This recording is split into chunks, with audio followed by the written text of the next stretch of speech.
Hey, Coach D here. Let me ask you a question that no one will probably ask you directly. If the parole board already knows your loved one's crime and the board already knows their sentence, they already know how long they've been in prison, they already know how many programs they've done, then why do so many qualified people still get denied over and over and over again? Put it in the chat. Why do you think? So let me share this with you. It's not because they haven't done enough time. It's not because the board is heartless. And it's definitely not because your loved one is beyond hope.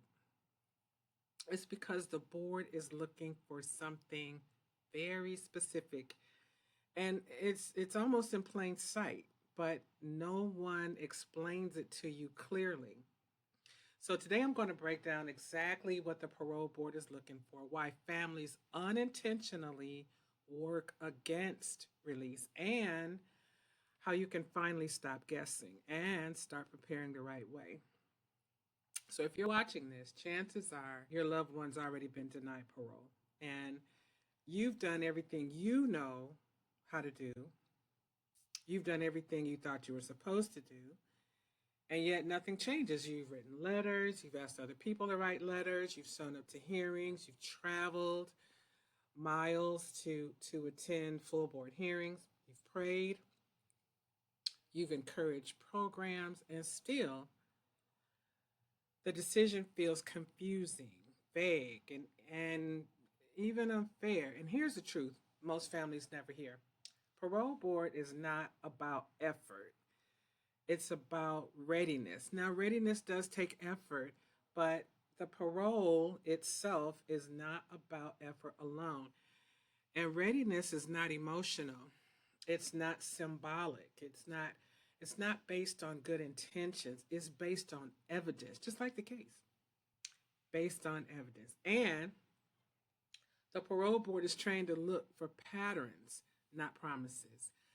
Once you understand that, everything changes. Now, here's what the parole board is really about. Okay, let's clear up the biggest misconception right now. The parole board is not asking, do we feel sorry for this person? Have they suffered enough? Do they deserve another chance? They are asking one core question. If we release this person, what is the risk to community? That's it.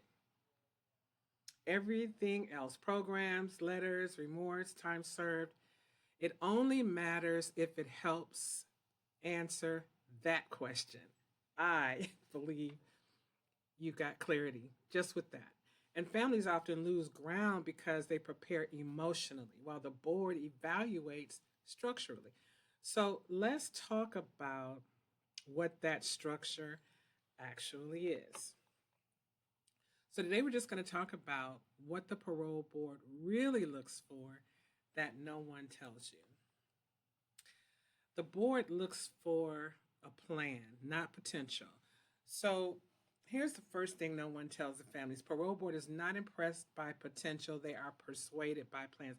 You'll hear me use the word persuade a lot in our coaching, in our time together, in our Q&A calls, in our school community. Hope sounds good. Growth sounds good. I'll do better sounds good. But none of that reduces risk unless it's backed by clear structure, realistic plans, and verified resources. The board wants to see where will this person live specifically. And I don't mean just for, a couple of weeks or a couple of months. For long term, 3 to 5 years, where will they live specifically? What is the growth pattern? How will they support themselves legally and consistently? Who is accountable if things start slipping? That's that support system role. What barriers already exist and how will they be handled? So most denials happen because the plan is vague, overly optimistic, or dependent on figuring it out later. A lot of people, when I work with them initially, and they've spent 30, 40 years in prison, They say, look, just help me get to the gate, right? If they open that gate and let me out, I'll figure it out later. And those are people I usually have to work with over a longer period of time, because even though the gate is the goal, you still need a plan of sustainability, right, in the community. So we need a plan that the board trusts. So here's your first takeaway, okay? Stop asking, is my loved one ready? And start asking, can we improve readiness on paper? Okay? So, number two, they look for ownership, not just remorse. Remorse is important.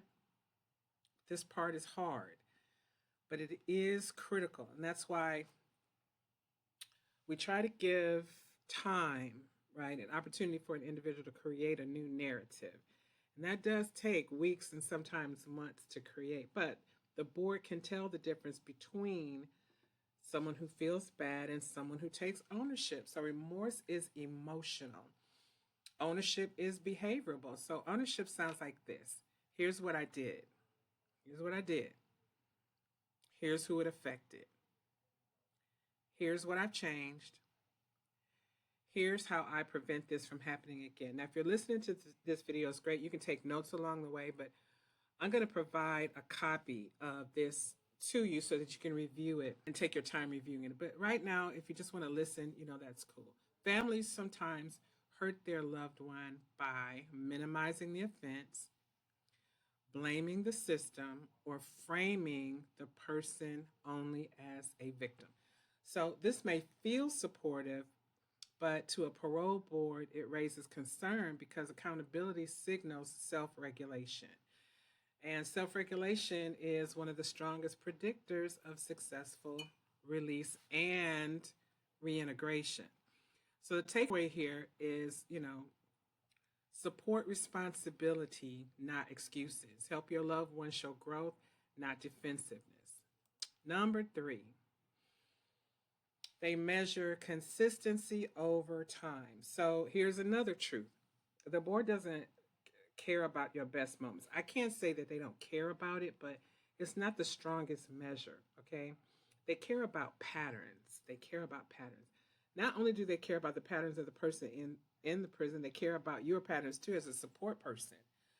So one program won't do it, one letter won't do it, and one good hearing won't do it either. They look for consistent behavior over long periods, and sometimes that could be years across multiple settings.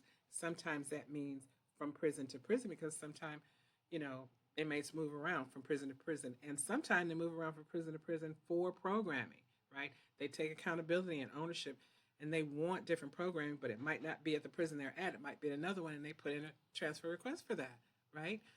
That's a sign and signal of taking ownership. So that includes institutional conduct, program preparation, communication style, and stability of thinking.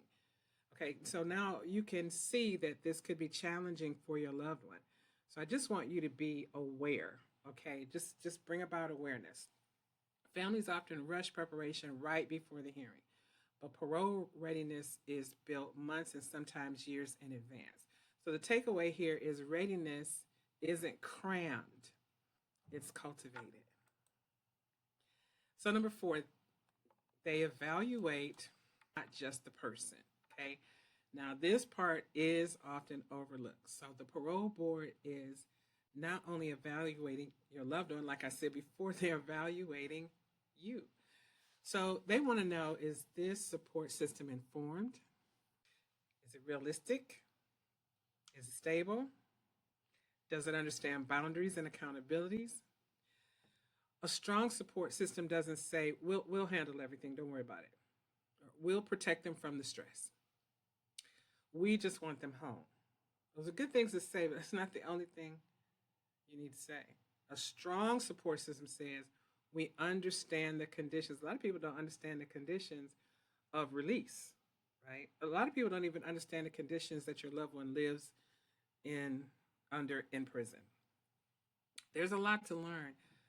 We support structure. What does that look like for someone who's been living in a structured environment such as prison over decades? So what does structure look like on the outside? It really takes a lot of thought. We are prepared, not reactive. Okay. This is what families feel blindsided by denials. This is why families feel blindsided by denial. No one ever trained you on how to support the right way. Here's your takeaway: your readiness impacts their release. It really does. The board must trust the environment, not just the individual. Okay. And number 5, the one thing that changes everything: the measurement. Okay. Now, here's the turning point: parole boards don't approve people who feel ready, they approve people who demonstrate readiness.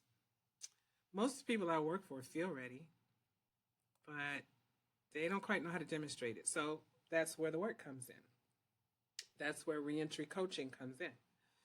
So that requires measurement. You can't improve what you can't measure, and you can't defend what you can't explain. Isn't that powerful? This is why guessing fails and structured assessment wins. When families finally step out of emotion into clarity, advice, they stop reacting to denial language. They start building what the board actually respects. So that's why I created the Freedom Ready community inside our school community, which gives you the support you need. Is exactly why we created the Freedom Ready assessment, which is free for you. It measures parole readiness in several ways: your mindset, the mindset of the individual supporting, reentry readiness, next step awareness, and support system strength. It's free. You should just take the assessment. Trust me. Inside the school community, once you join, which is free to do that, link is below. Take the assessment, right? You'll get the results immediately. You'll see the gaps before the hearing, not after the denial, and you stop preparing blindly.